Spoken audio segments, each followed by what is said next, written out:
પાટણ જિલ્લાના સમી ખાતે ભારત રત્ન શોષિત પીડિત સમાજના મસીહા ડોક્ટર બાબા સાહેબ ભીમરાવ આંબેડકરની 135મી જન્મજયંતિ નિમિત્તે સમી ગામના આંબેડકર ચોક ખાતે ભાવભીની શ્રદ્ધાંજલિ સાથે ઉજવણી કરવામાં આવી હતી।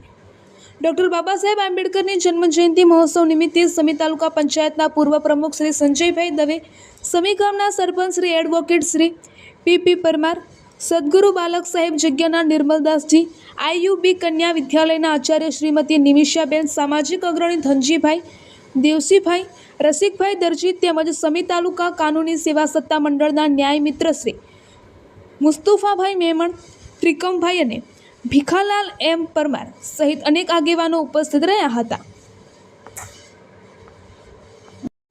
આ કાર્યક્રમની શરૂઆત ડોક્ટર બાબા સાહેબ આંબેડકરના તેલીચિત્ર સમક્ષ દીપ પ્રગટાવી અને પુષ્પમાળા અર્પણ કરીને કરવામાં આવી હતી। ત્યારબાદ ઉપસ્થિત મહાનુભાવો દ્વારા ડોક્ટર બાબા સાહેબ આંબેડકરના જીવન સંઘર્ષ, સમાજ સુધારણા અને સમાનતા માટે તેમના અમૂલ્ય યોગદાનને યાદ કરીને પ્રેરણાદાયક ભાષણો આપવામાં આવ્યા હતા। આ પ્રસંગે સ્કૂલના બાળકોને બોલપેન, નોટ તેમજ ચોકલેટનું પણ વિતરણ કરવામાં આવ્યું હતું। આ કાર્યક્રમનું સુંદર સંચાલન ભીખાલાલ એમ પરમાર દ્વારા કરવામાં આવ્યું હતું। આ કાર્યક્રમ દરમિયાન કાયદો અને વ્યવસ્થાની જાળવણી માટે સમી પોલીસ દ્વારા પૂરતો પોલીસ બંદોબસ્ત પણ ગોઠવવામાં આવ્યો હતો। આ કાર્યક્રમના અંતે સમી તાલુકા કાનૂની સેવા સત્તા મંડળના ન્યાય મિત્રો દ્વારા ઉપસ્થિત તમામ મહાનુભાવો તથા હાજર જન સમુદાયનો આભાર વ્યક્ત કરવામાં આવ્યો હતો। રિપોર્ટર પંકજ સાધુ, સમી, પાટણ।